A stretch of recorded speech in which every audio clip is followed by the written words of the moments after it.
Guerra Civil Española. El cine que nos explica.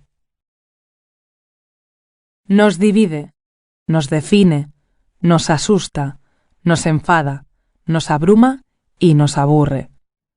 Pero para entender España hay que enfrentarse a su historia, a sus victorias y sobre todo a sus derrotas. Y de todas las derrotas no hay una más grande, más salvaje y dolorosa que la que nos deja una guerra civil. En este país hace casi un siglo que sufrimos esa derrota y las heridas aún duelen. Pero el cine seguirá reconstruyéndola, contando una y otra vez la misma historia. Porque hay recuerdos que no merecen ser borrados, errores que no merecen ser repetidos. A pesar de ese viejo cliché que coloca a la guerra civil como uno de los temas predilectos del cine español, no son tantas ni tan conocidas las películas dedicadas al conflicto. En realidad, la guerra sigue incomodando a cineastas y espectadores. Hay demasiadas sensibilidades esperando a ser heridas, demasiado rencor mal curado. Me vienen a la cabeza dos películas recientes del mexicano Guillermo del Toro, dos producciones españolas, El Espinazo del Diablo y El Laberinto del Fauno, en las que la guerra civil no aparecía como tema trascendente, sino como un escenario mitológico y fantástico, con la intención evidente de alejarse de una lectura histórica, de un posicionamiento ideológico serio que pudiese ofender al público. Pero esta guerra no fue cuento ni leyenda, esta guerra fue real, cruda y durísima, y las historias que surgieron durante aquellos días no necesitan envoltorios fantásticos para resultar sorprendentes, dramáticas y apasionantes.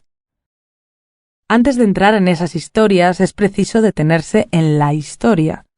En febrero de 1936, después de 4 años de república y alternancia en el poder entre progresistas, izquierda republicana y socialistas, y conservadores, derecha católica y centro-derecha republicano, se celebraron elecciones para constituir un nuevo gobierno.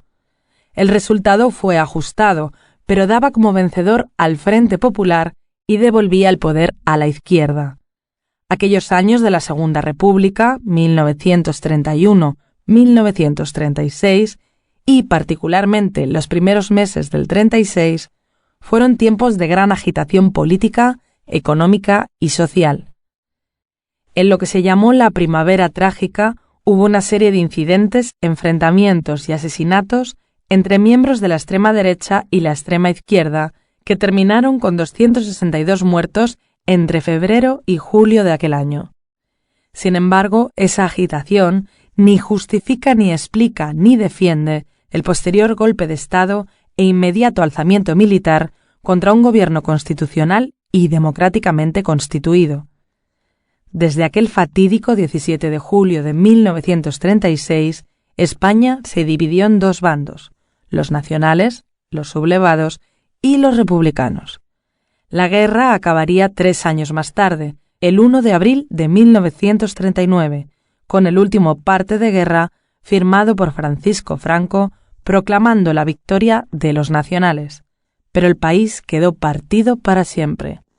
No solo por una guerra sanguinaria y devastadora, sino por una dictadura que duraría hasta la muerte de Franco en el 75 y cuyo impacto social, económico y sobre todo político aún resuena. El conflicto desde la distancia. En una guerra capaz de polarizar de esa manera al pueblo, de convertir a hermanos y vecinos en enemigos íntimos, la tentación de elegir una de las dos versiones ha sido casi insalvable para los guionistas españoles.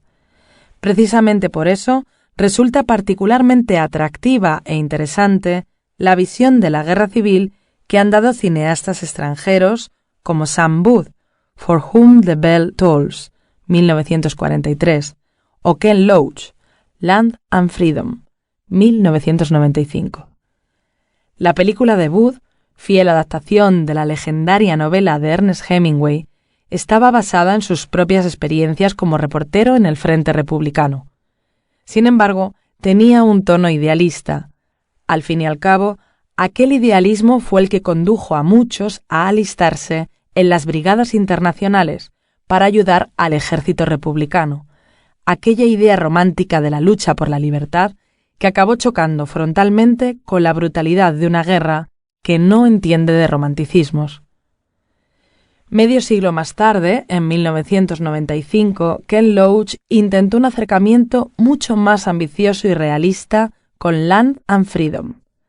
A través de Carr, un joven de Liverpool afiliado al Partido Comunista que decide viajar a España para luchar junto a las brigadas internacionales, conocemos una mirada distinta, optimista al principio, beligerante después y desencantada al final. Una visión que se resume en la fantástica secuencia en la que, enfrentados comunistas y anarquistas en Barcelona, los enfrentamientos entre las distintas facciones del bando republicano eran frecuentes, desde la trinchera anarquista un inglés le pregunta a Carr por qué no está él con ellos, y Carr, rodeado de camaradas comunistas, responde entre confuso y resignado: «No lo sé». La película es un excelente dibujo de la derrota republicana, del sueño frustrado de aquellas brigadas internacionales que acabaron sepultadas bajo los escombros de la guerra interna entre socialistas, comunistas y anarquistas. La amarga sonrisa. Pero, por extraño que parezca, uno de los escenarios más efectivos y apropiados para la comedia es la tragedia. Por eso funcionó tantas veces aquella sociedad genial que formaban el Azcona guionista y el Berlanga director, y por eso, entre otras cosas, funciona con tanta precisión el humor amargo, negro y melancólico de La Vaquilla, 1985, en un escenario como la Guerra Civil Española. Esta historia de un grupo de soldados republicanos que deciden infiltrarse en la zona nacional para robar una vaquilla es, además, una afilada reflexión sobre el sinsentido de la guerra como sucesión de malas acciones llevadas a cabo por buenas personas. Imposible no mencionar Posición Avanzada, Pedro Lazaga, 1966, precedente directo del anterior y primera película en la que se trata de forma natural y tragicómica la confraternización entre ambos bandos durante la guerra. Esa comedia involuntaria y dramática que provoca el paso por territorio enemigo encuentra su máxima expresión en la divertida e inteligente adaptación al cine que hizo Carlos Saura de Ay Carmela, aquella obra de teatro de Sanchís Sinisterra en la que tres cómicos republicanos se veían obligados a actuar frente a los nacionales para salvar la vida. La infancia, lo cotidiano y lo prohibido.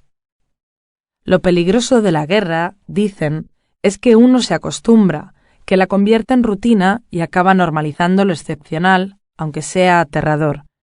Es un mecanismo de defensa, deduzco, y una cara más de ese mosaico que el cine ha ayudado a reproducir a través de películas tan necesarias y emocionantes como Las bicicletas son para el verano, de Jaime Chávarri, 1984.